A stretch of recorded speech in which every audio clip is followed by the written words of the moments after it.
Hello everyone and welcome to TUC 2020, Railroad Feature Extraction and Analysis. So I'm Ryan Nack. I'm the International Support Manager. Basically, I handle all the technical parts for everything outside of the Americas, and pretty much everywhere in the world outside of the Americas and New Zealand and Australia recently. So if any of you have any of you are working in Europe or Africa or Asia, then most likely you're going to be talking to me.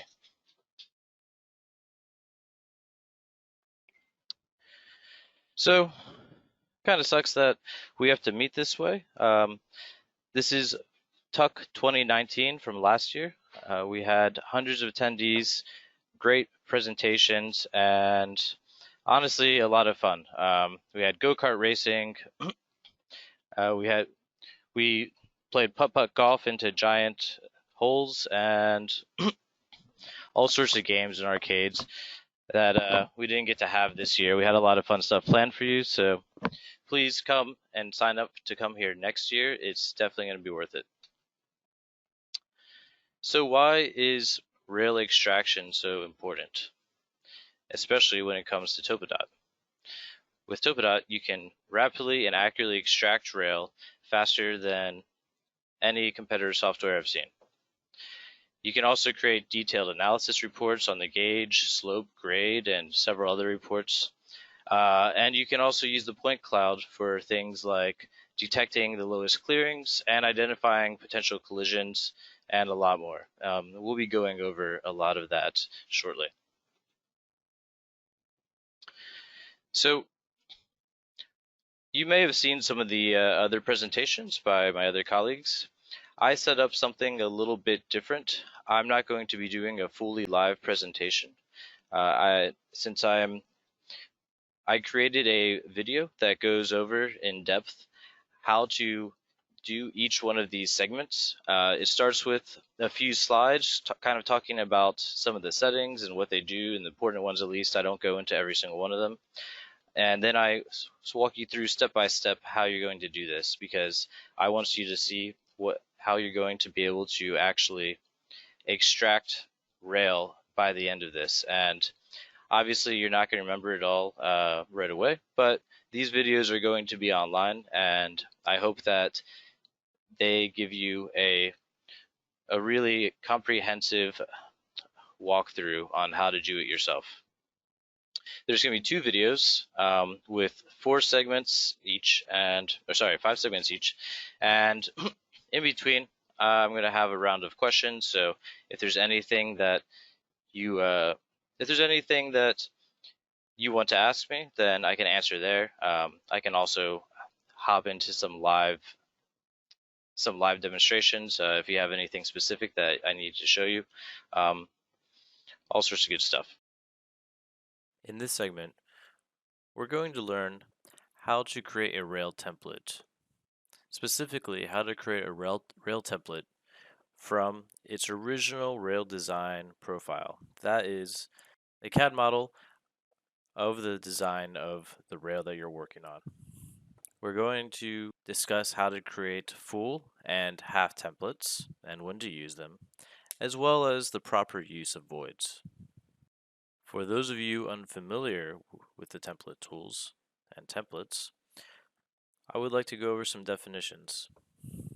Templates are shapes or lines that are put together into a cell and then used to run a best fit algorithm over the point cloud and adjust these templates to the point cloud. Voids are also part of this template, but points within them will detract from the overall score within the best fit algorithm, and these are denoted by line style 5. You can see them on top of this rail as well as within it. The line weight of the shapes and lines will weight the emphasis of the points within them. If you have any elements that are encompassed by another element, then that inner element must have a higher weight than its parent in order to be relevant and considered by the best fit algorithm. A tool we'll be using is the template element tester. The template element tester can be used to see how your template is going to fit the points before it actually is made into a cell. That being said, it doesn't work on cells, it's only going to work on shape and line elements. It's most helpful when you put in the same parameters that you're going to be using when you extract using the template element extraction tools. First, take a cross section of your rail so you get a good look at the rail data.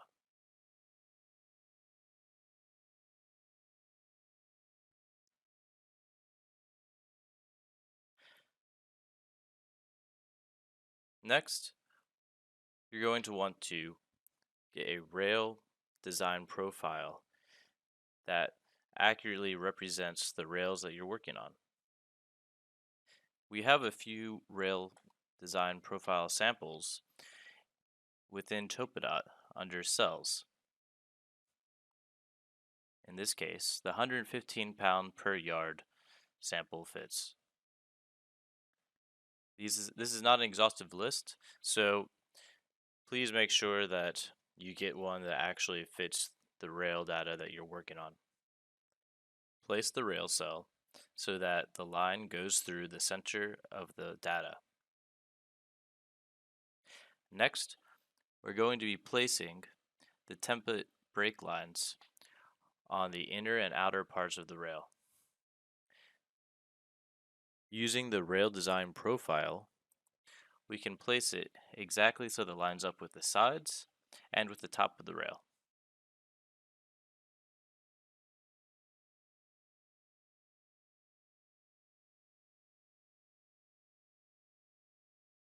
Now, we're going to want to edit this rail profile design so that we can create a template that accurately fits the data. Drop the cell into its individual elements to make it easier to work with. First, we're going to create a full rail with both sides, even though only half of the data is shown on the rail. Delete the bottom half of the rail. You won't be needing this.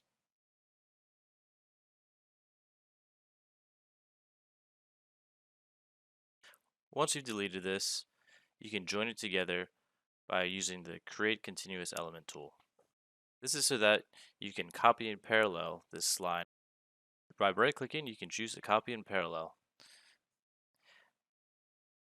Paste the line so that it fits the width of the data noise. This is going to create the outline of your shape.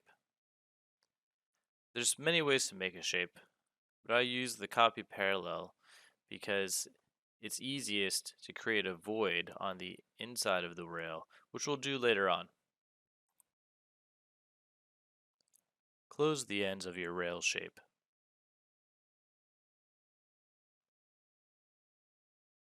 Go to Create Complex Shape and select your lines, which will automatically close the whole thing into a shape. As I mentioned in the beginning of this section, any element that's encompassed by another element must have a higher weight than its parent element. Now to create an inner void, simply connect the innermost part of the shape together at the bottom. To denote the void, you have to change your line style to 5. When you create this complex shape on the inside of it, it will remember the original line that you had parallel copied from earlier. And now, you have an inner void. Remember, voids should only be placed where there are never supposed to be any points. So that means on the inside of the rail itself, as well as on top of the rail. When placing a smart line, as I am now, and closing it to where you began, it automatically creates a shape. Now that we've created our shape to find the points and our voids where to avoid them, it's time to test what we've created with the template tester. Enter the parameters you plan to use when using the template extraction tools. You may need to move your template in order to see this work in action. Move your template. Make sure it's selected. and click Test Element for Template. You see how it moved back to where the points are on the rail? That's how your template extraction tool is going to be fitting the break lines, right where those crosshairs are. It's a good idea to copy it to a few more rails and places and test it to make sure that it fits as expected. When you're satisfied, it's time to create this into a cell. Define your cell origin in the center of the rail. Go to your cells. I suggest you create a new cell library specifically for templates.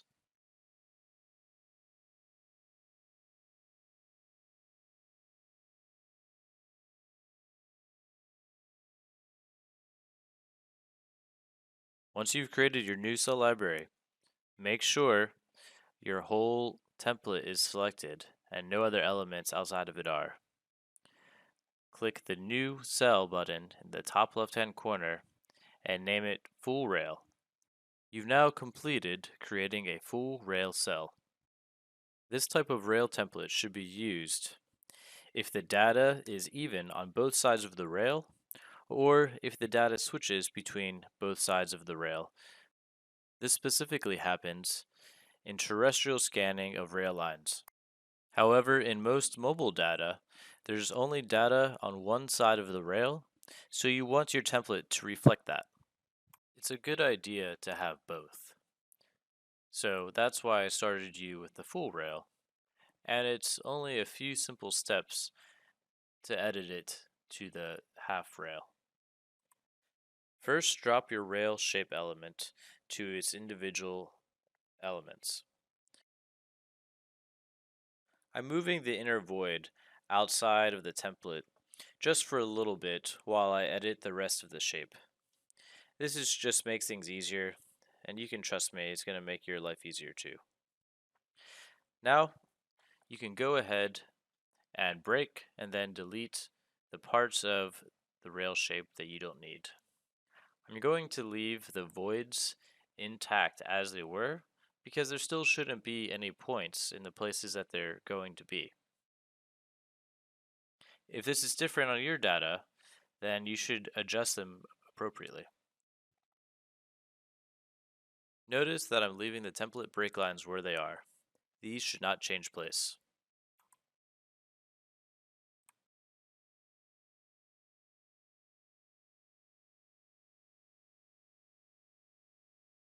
Now, you have a partial rail shape, or a half rail as I like to say.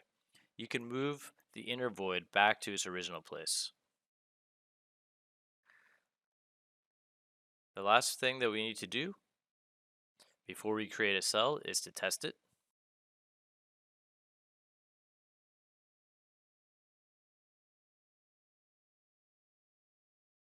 And when we're satisfied, define the cell origin, go to your cell library, and create a new cell. I'm going to call this half rail.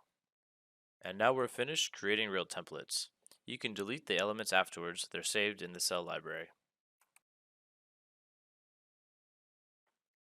In this section, we'll be focusing on how to use the template tools to extract rail. Particularly, we will focus on how to use the tools to extract long stretches of rail as well as crossovers, with a focus on using the extract by direction, path, and cross-section tools. Every template extraction tool uses a sample size of data, which are defined by the search window or by the data thickness in the case of the template at cross-section. The path and direction tools will have a search interval, which is the length between each iteration of where it places the vertices, and the cross-section tool is only a single cross-section, so it's only one iteration, hence no search interval. The error iterations are going to be the number of times that it will skip over an iteration of placing points if the tool can't find a good place to fit the template, and if it reaches more than those number of iterations, it will end the line. The template by direction tool is going to choose its own direction where the best fit leads it. It's going to be best used for long unbroken stretches of rail. You can change the extrapolation method to help guide it. If you have a straight part, you can use the linear. If you have a curved part, you can use the polynomial. And if you have both straight and curved parts, you can use the multifunction. In the template by path tool, the template break lines are restricted to the path and the width of the search window. Linear or spline paths can be created on the fly through the tool, or you can also use existing selected elements. This tool is going to be best used for rail crossovers, or if you have an existing rail line extracted, you can parallel that over to a parallel non-extracted rail line and use that existing line as a path. If you have stop at linear path already selected, every time you click, it will stop where you clicked and run an iteration. Or if you're using a selected element, it will stop at the vertices. This is in addition to the search interval. The template by X section tool are restricted to a single cross section. So this is best used where crossovers converge rails. The length of the search window is going to be defined by the user, and you'll see that when we start using it. And it's only going to create one set of points when you run it. Let's begin by extracting a long unbroken part of the rail. For this, I'll use the Extract Template by Direction tool. Take note of the data characteristics of your rail in the cross section. The data is on one side, so I'm going to choose the half rail that's only looking for data on one side, as you can see by the white line denoting where the shape is that will try to fit the data. The red lines are where the voids are. Pay close attention to the red and the green lines on either side of your template image within the tool. When you click Define Direction, a red and a green bar will pop up. Make sure the orientation is facing the same way as your rail. You can flip this orientation by clicking the image. The box size is the width and length of data that it will be searching in each step. Creating this too wide could cause more potential misfits and a longer processing time, but it must be wide enough in order to find the rail when it curves. As you can see, we finished extracting our first rail. You can check to see how this fits by using the Along Element Cross-Section tool. I'm setting this up to 0 and using Utilize Vertices so that I can see where the vertices are along the rail.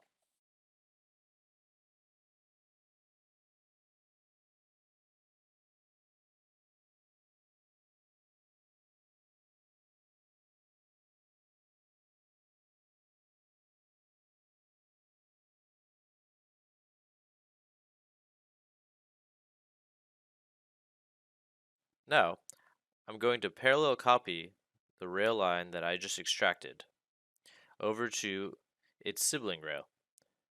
This way, I can use this element as a path to extract this using the Template by Path tool. This will extract it quicker and with less potential mishaps than running the Template by Direction tool. Pay attention to the direction of the line. You can see this by double-clicking on it and seeing the arrows as well as the start and end icons. I'm setting my search interval to 0 and going to Options and making sure Stop at Linear Path Vertices is selected. This way the vertices will be parallel to the first extracted rail and lessen any offsets that may occur in a long rail extraction.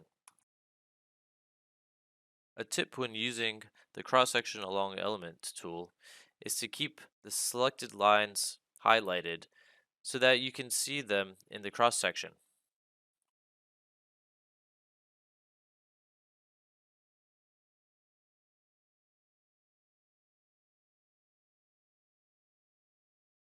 Next, we're going to focus on the trickier rail crossover extraction.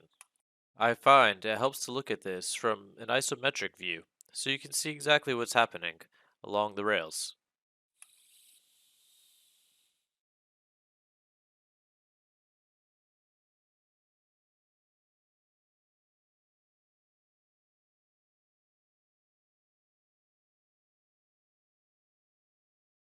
First, find the point where one rail converges into two. You can tell this because in the cross-section view, it will turn from a typical rail outline to some sort of blob that doesn't quite look like the rail. The template tools will not properly work at these cross sections.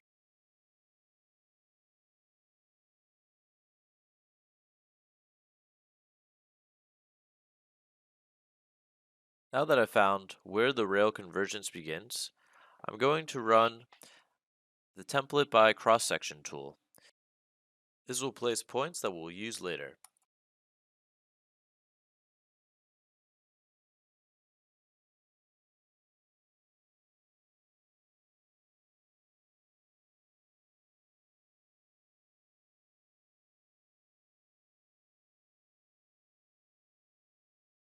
Next, find where these rails diverge from a blob into two distinct rails that you can see within the cross section. Run the template by cross section tool on this again.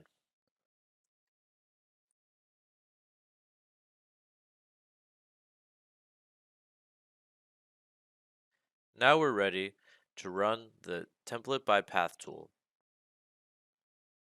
Make sure your search window is very narrow so it doesn't catch other rails that it's going to converge with.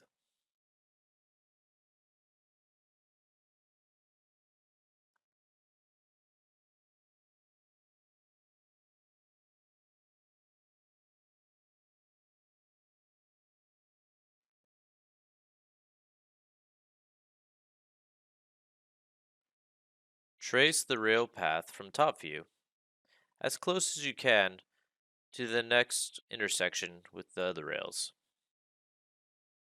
You can delete the vertices that don't fit within the QAQC section of the template tools.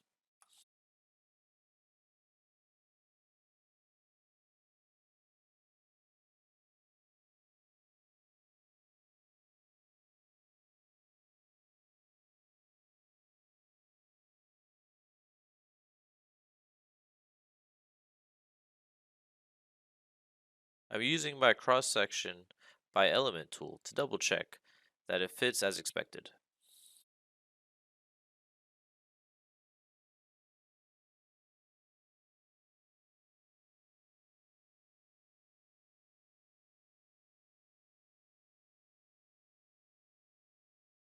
I'll repeat using the template by path tool for the small sections in between.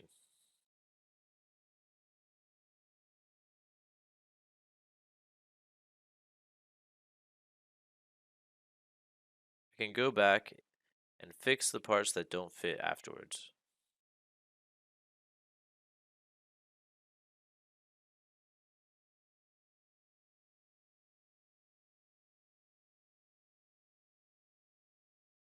To fix it, I can take a cross section where it doesn't fit and then right click and use the quick adjust line work tool to easily move the vertices to where they should be fitting. The quick adjust line work tool is really useful for these rails because it moves the vertices while keeping them relatively in the same place to each other.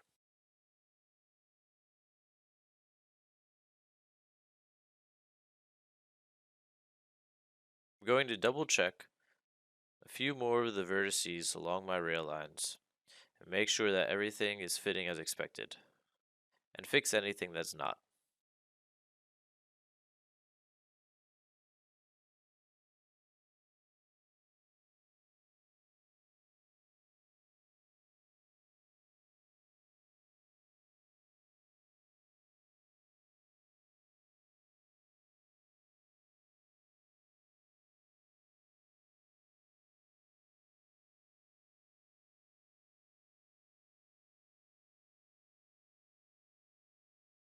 I'm now continuing to extract this rail by path.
Once I'm finished extracting rails where I can, it's time to connect the rail elements by smart lines and create a continuous element between all of them.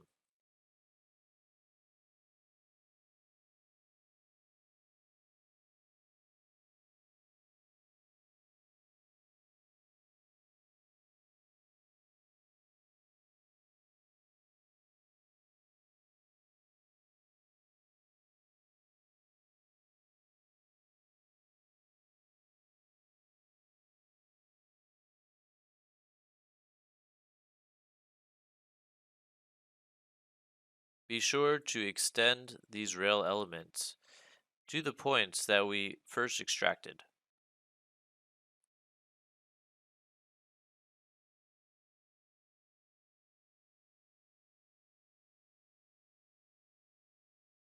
Join them together by using the Create Continuous Element tool.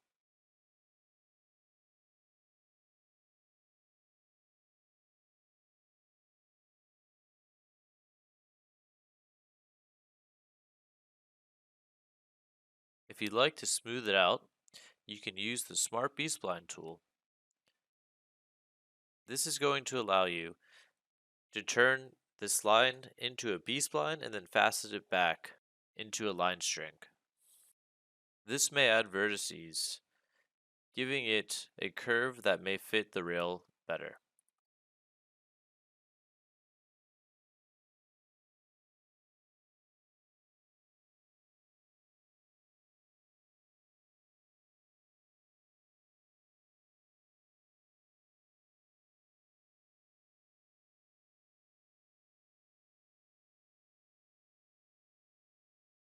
You can see the difference in the before and after fit here.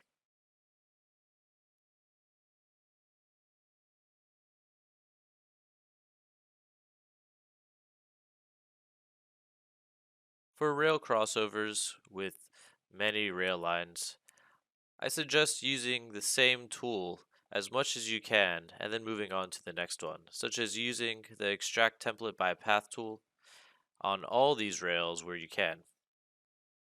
This will speed up the process. And now, we're done.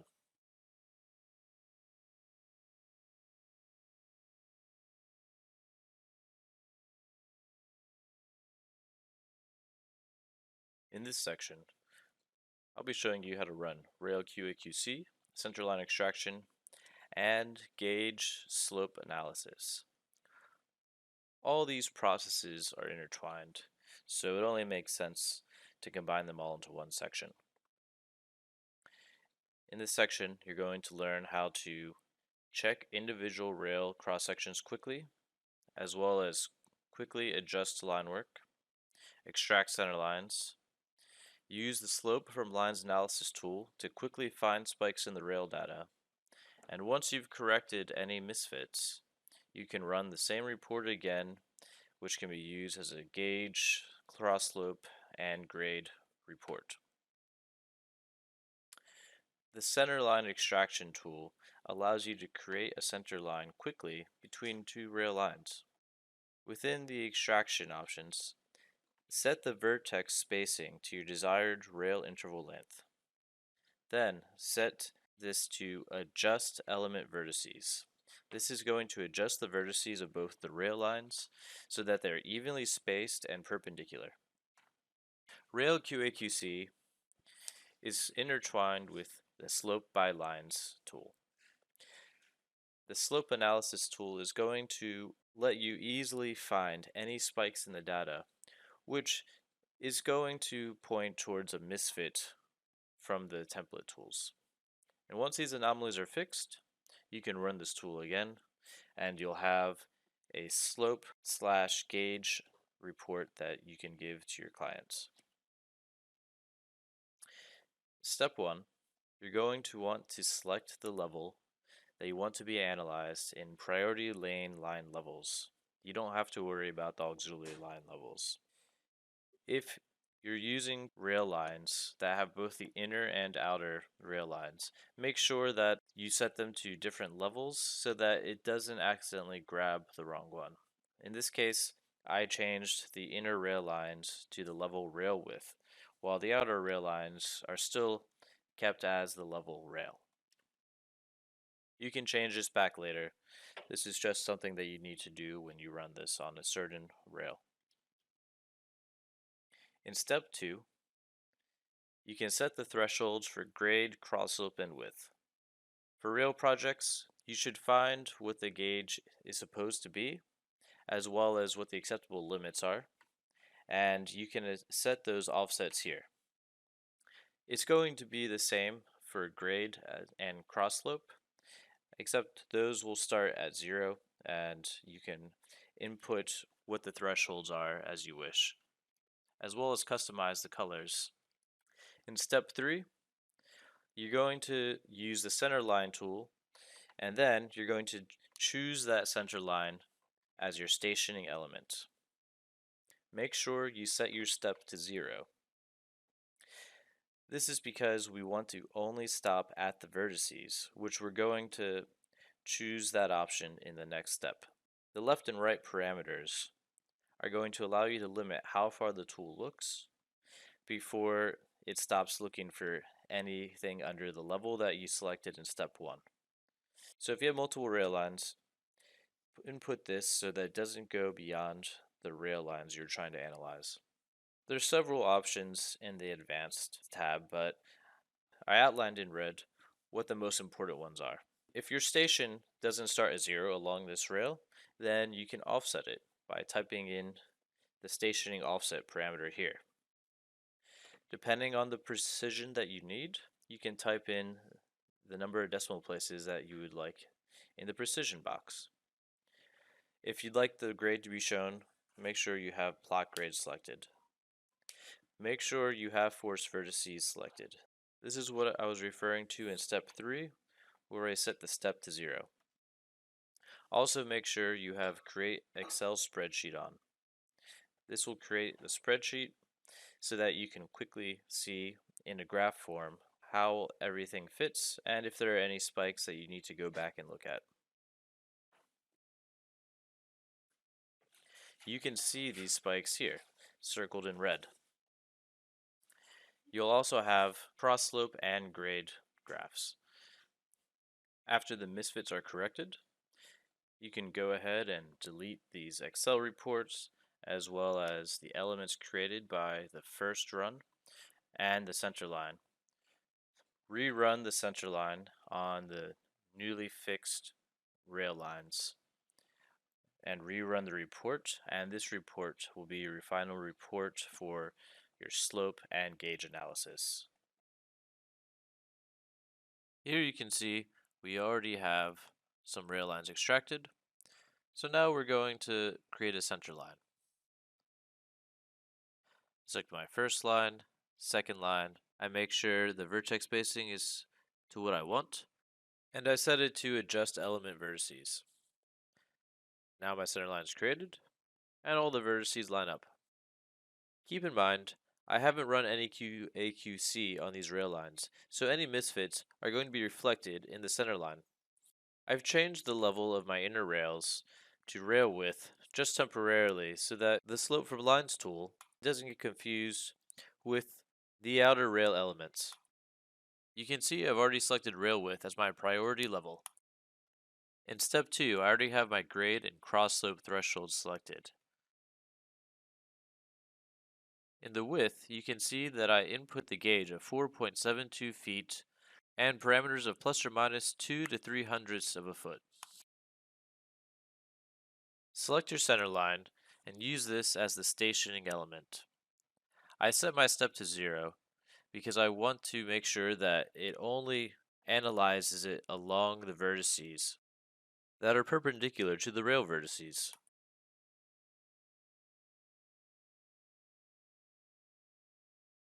Once you have all your settings selected, go back to step 3 and select Process. You'll see an Excel report and elements along your center line populate. The most telling sign of misfit templates is when the lane width is far too high or too low compared to the rest of them. By hovering over these points, you can see where the step is. If it's outside your set parameters, you'll also see it change color within the step list. You can see the steps within the element labels. You can also use the long element cross-section tool and input the step into the position. This will take you directly to the step you're looking for.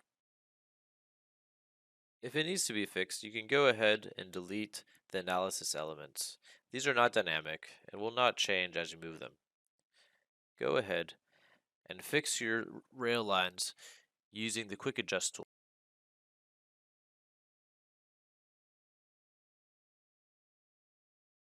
Repeat for any suspect fits.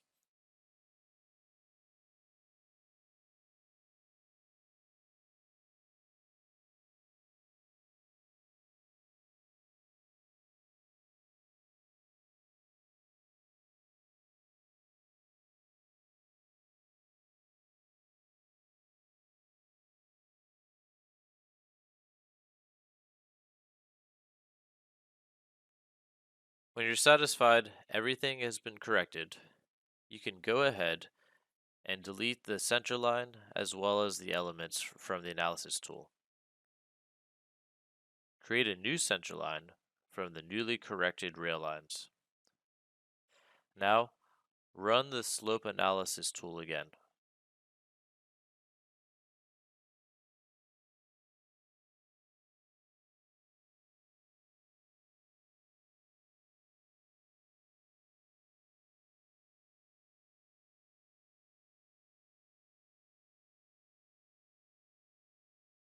This will be your final gauge, cross slope, and grade report.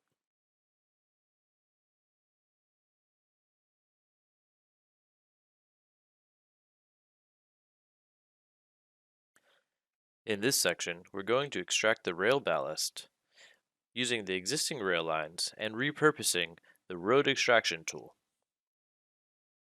The settings for the road extraction tool are going to be fairly similar to how you'd use it on a road, with a few differences.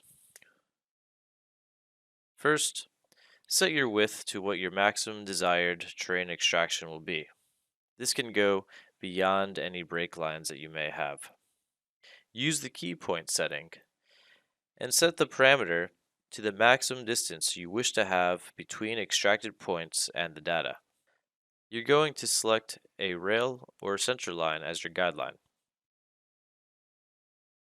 This tool can only find terrain breaks, not hard breaks such as curbs. Therefore, you can limit the extent of what this tool extracts by setting boundary levels. A boundary level can be an existing break line that you've extracted in 3D, or it can be as simple as drawing a line from top view, which you don't have to set any Z values for. Some of the key differences in the options are going to be that you must adjust the noise tolerance so that it fits the width of the terrain noise. This is going to be a lot higher than you would typically find on a flat surface such as concrete or pavement. You also must make sure that the slope tolerance is high enough to accommodate for any dips or inclines that you may find on the terrain. The tool will stop looking above the offset you have in the height limit. Therefore, if your terrain is sloping upwards, you want to make sure that you have a high enough height limit to accommodate this. Whenever you're extracting terrain, always have use less smoothing checked. On this dataset, I have two sets of rails, so I'm going to create a center line between the two rails and use that as my guideline to extract the ballast. Now I'm going to open my road extraction tool, set my left and right parameters to the maximum that I want them to extend from the center line. Also, I'm going to set my step to 3 and my plot key points to 300ths of a meter. Set my boundary levels to all the curbing that I've already have placed beforehand. And I have a few temporary lines to act as boundaries as well.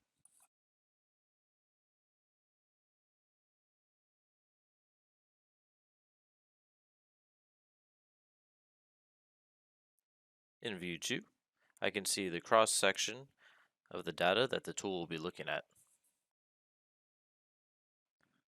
I need to make sure that my noise tolerance is set to the width of the terrain data noise.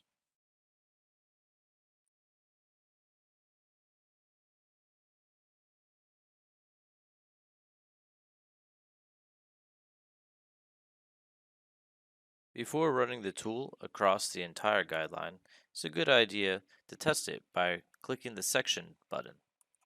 This runs the tool only on the cross section that you have currently selected. As we can see, the tool can find the terrain breaks, but it's not going to find a hard break such as a curb. And that's why we need to make use of boundary levels. I'm going to change my level I'm drawing in to one that I already have selected in my tool under boundaries. Because I don't need to worry about the z coordinates of my element, I can draw it from top view.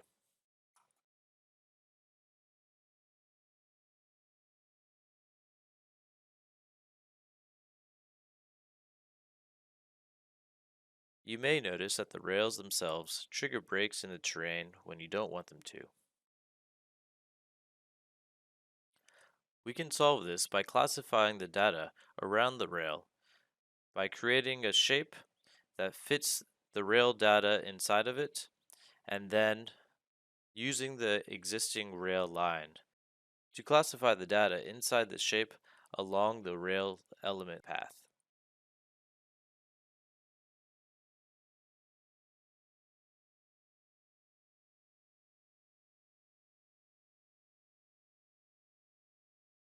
I'm changing my display to classification mode so you can see how it's going to change. Some of this data is already classified, but you don't have to worry about that. Go to the Envelope Along Path tool within the Classification tab. Select the shape, select the rail path, and classify to the layer that you want to.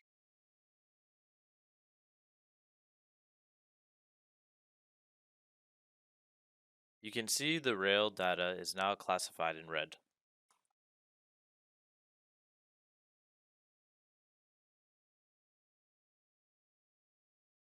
With this data on, it sets off a terrain break line. But when you turn it off and you run the tool, there is no more break line there.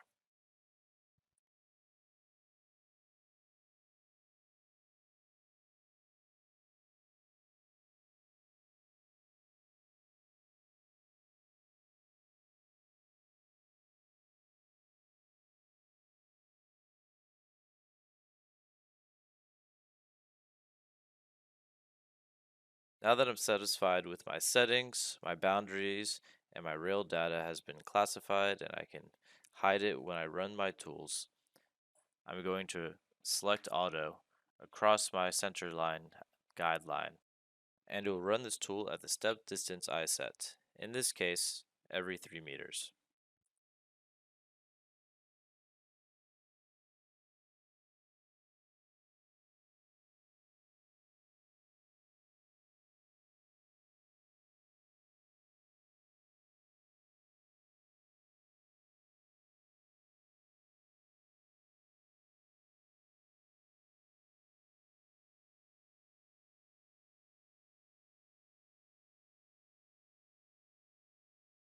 You can view each cross section by selecting the guideline and then clicking Move up and down within the tool. Within View 2, you can see each cross section and how it extracted it.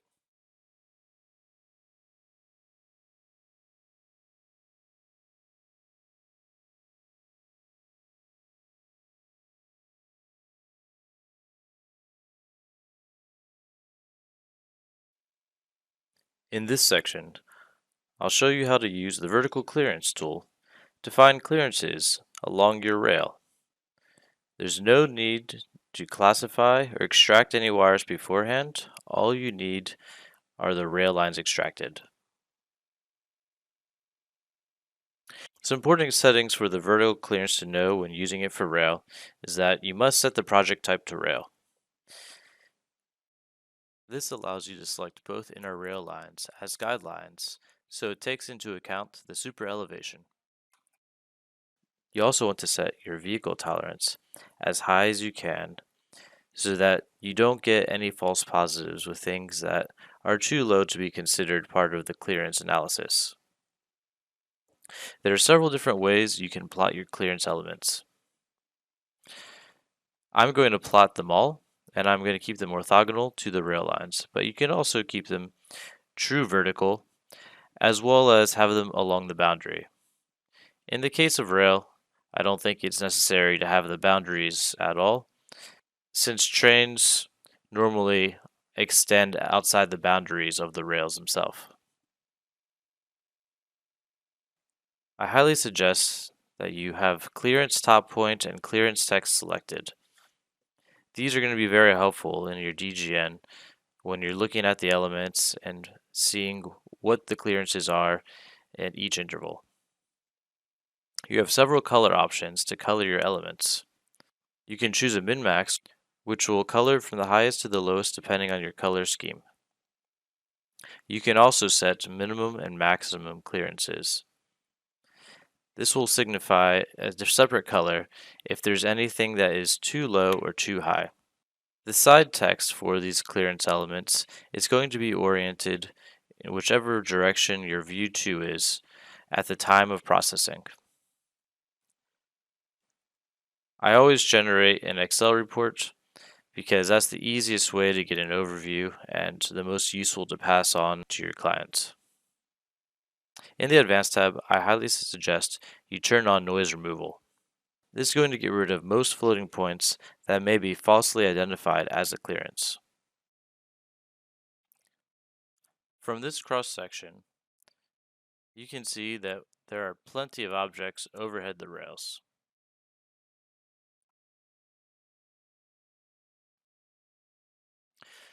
Go to your Analysis tab, the Clearance Tools, and click Vertical.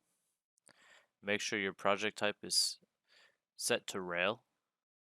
Check to make sure your vehicle tolerance isn't so high that it ignores the lines above.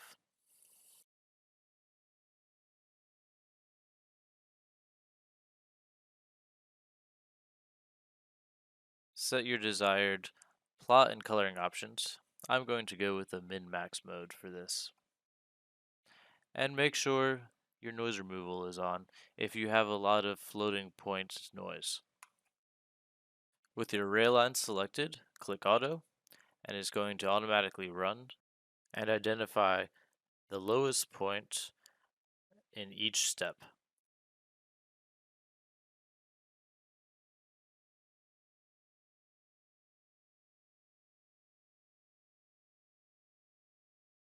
Within this graph, we can easily see where the lowest clearance is.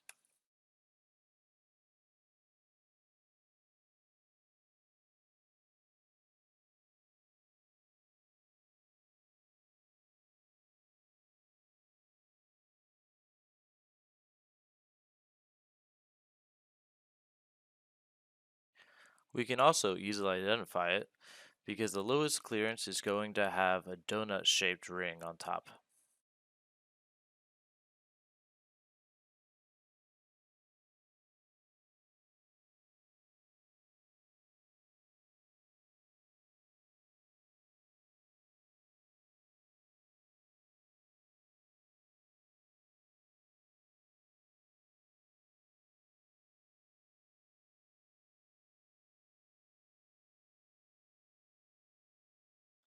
In this section, we're going to go over collision detection for rail, using the tool called Rail Car Along Path.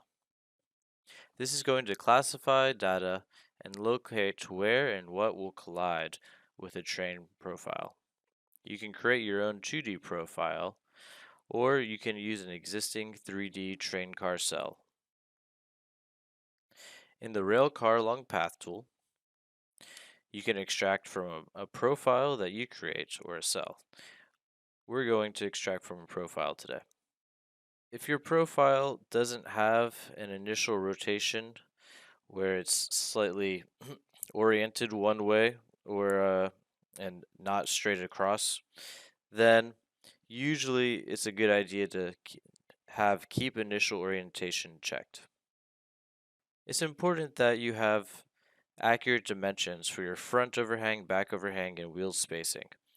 As you can see on the visual on the right side, this is going to make a big difference when it goes around curves. In the path option, you're going to select a center line of the rail as your path, and then you can select the rail as an orientation line, and that's going to orient your rail car to the super elevation of the rail. For this example, I already have a rail profile created. Any shape element is acceptable. Make sure it's positioned correctly along the rails. Open your Rail Car Along Path tool in the Analysis tab.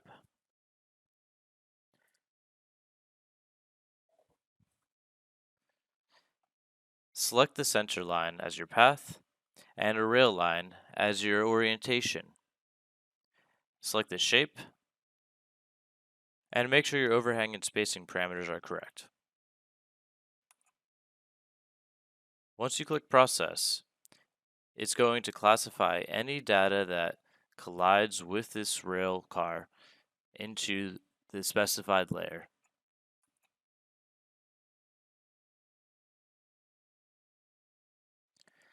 You can drag the rail car along, and every time it turns red, it means it hit something that was in the data. Floating points can trigger false positives, so I suggest to go to the Outline Point Clusters tool. This way, it's going to outline all the points that have more than the specified required points per cell, in this case 10, which will only outline significantly sized objects, and ignore noise.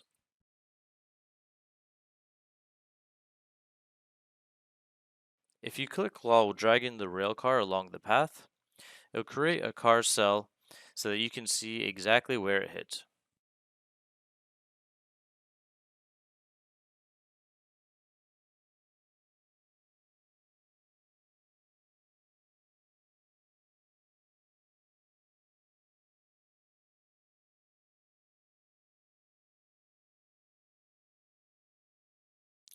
Here we can see it clipped a signal.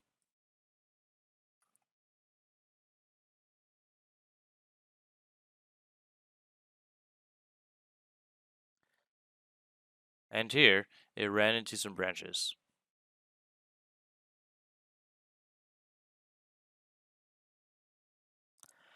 Catenary wires can quickly and easily be extracted. Using the Wire Extraction by Direction tool, we can extract catenary wires as long as they're taut. If you're trying to extract something that has some slack in it, then it's better to use the power line extraction tools. The larger the processing radius, the smoother the extracted line will be. However, it's going to leave room for more error, such as jumping to nearby wires. If Simplify Element is checked, then the vertices will be reduced to their key points. Before I extract wires, I like to turn off the ground classification layers. This isn't necessary for the tool to extract the wire, it just makes it much easier to see them.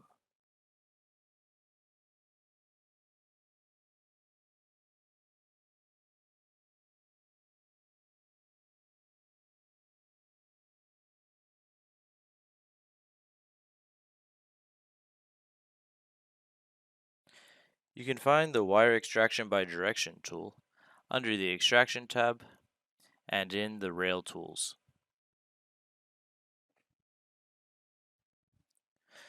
Click a starting point and a direction. Make sure it's on the same wire and you don't have any data that may be in front or behind it.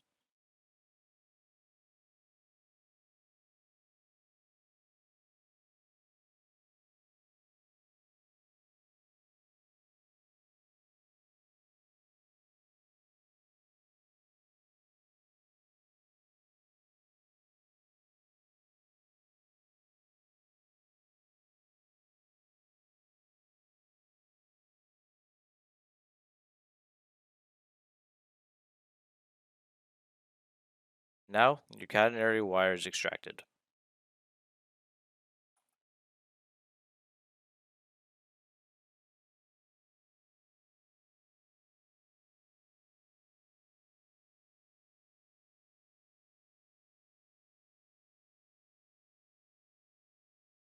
You can quickly locate catenary line towers along rail and find them automatically without having to create any sort of template.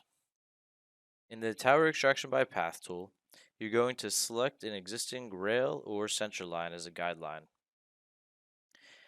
This will then look for clusters of points within the search window. Objects found within the height tolerance will be labeled as a potential tower. Once accepted, these towers are going to be added to the Tower Manager and are ready for further processing. First, select your guideline. I'm going to use a center line.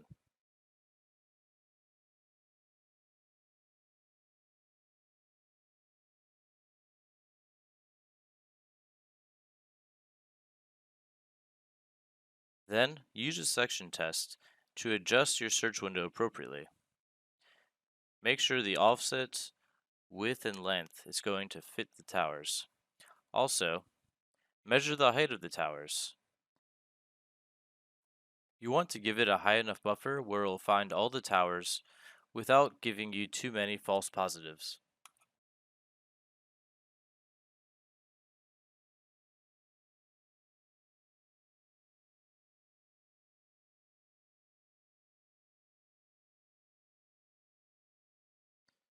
If you see a cluster of boxes around your tower when using the section test, that means it's going to identify as a tower when it runs the full length of the rail.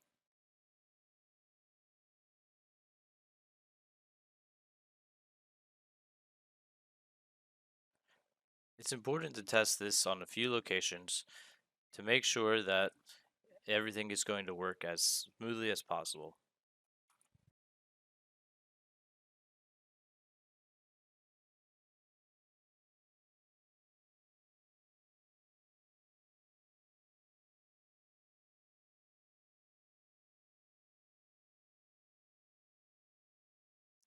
When you're ready, click Process.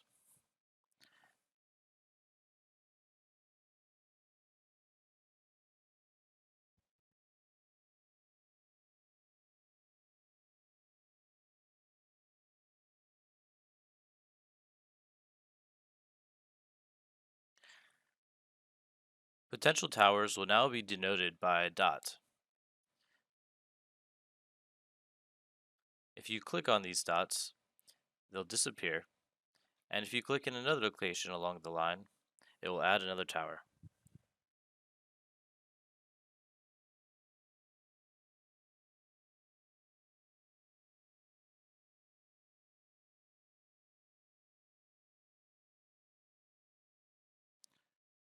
When you're ready, go to Step 2 and click Accept Towers.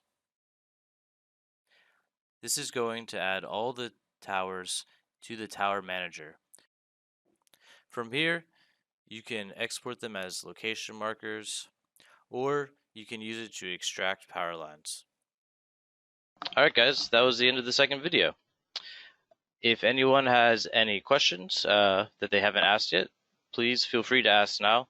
Happy to have any feedback, questions, comments, concerns, things you want to know that we're working on now, what we're doing in the future, or what's possible to do with your data.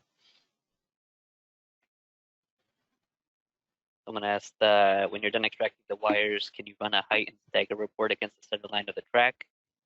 And just to mention, we've got something for that being developed and is in beta. So if you're interested in generating our height or stagger report, just let us know. Yep, a lot of cool stuff.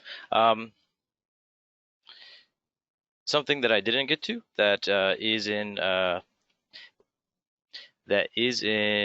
I believe Mike or Alex will be hosting it, is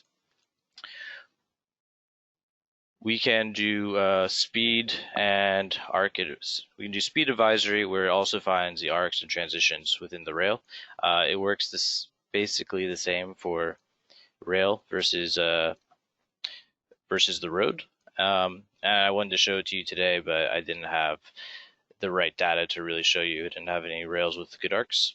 But that's something that's really cool. So keep an eye out for that. So if you see a speed advisory, that also applies to rail. Some cool stuff.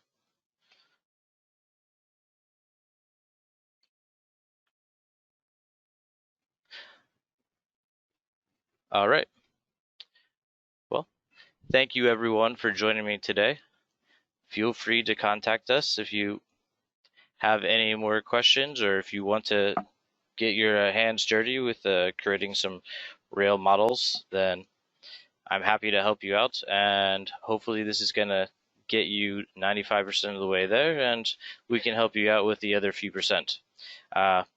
Next presentation is going to be model finalization export, and that's going to be tomorrow at 10 a.m. Eastern Standard Time. So thank you guys again for joining me, and please answer the survey at the end of this.